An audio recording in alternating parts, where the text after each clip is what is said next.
sigla ng Philippine cinema. Kaya ito, tuloy-tuloy na ulit sa paggawa ng magandang pelikula ng different production outfits. At ito nga po, 5 Breakups in a Romance po, movie namin ni, of course, Julia Marquez. We hope to see you sa mga sinahan. 5 Breakups in a Romance po, October 18 na.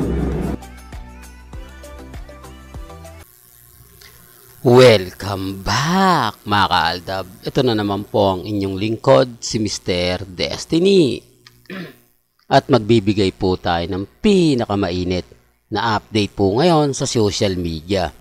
Maraming mga netizen ngayon mga kaaldab ang sinisisi sa pagbagsak ng karir ni Mengay ay si Alden Richards. Kung hindi daw po kay Alden, hindi naman daw po babagsak ang karir ni Mengay. Wala naman pong hindi ko alam mga kaaldab kung bakit may mga ganitong senaryo. Hindi po ba?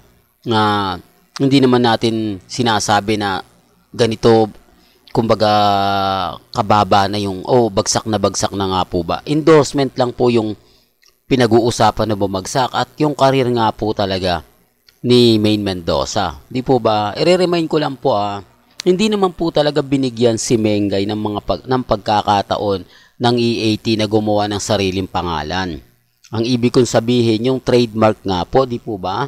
Naging sakim ang EAT o ang TBJ. Hindi siya binigyan ng mga project, wala siyang sariling, kumbaga, yung tipong gagawa ng pelikula sa mga ibang mga artista, di po ba?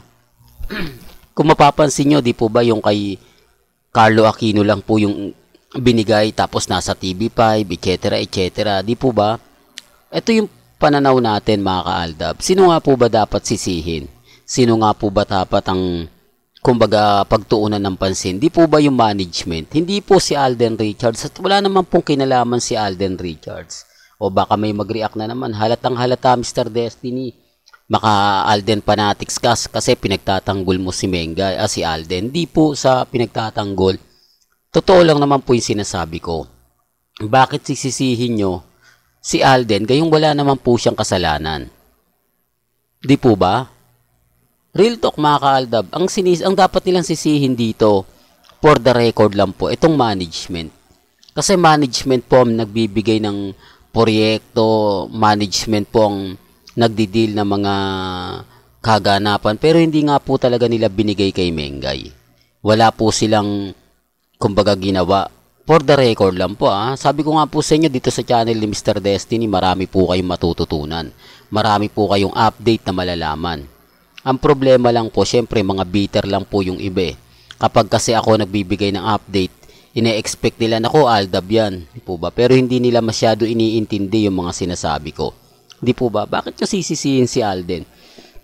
Anong kinalaman ni Alden dyan? Kung gugustuhin naman po ng TBJ, di po ba? Pero takot po sila.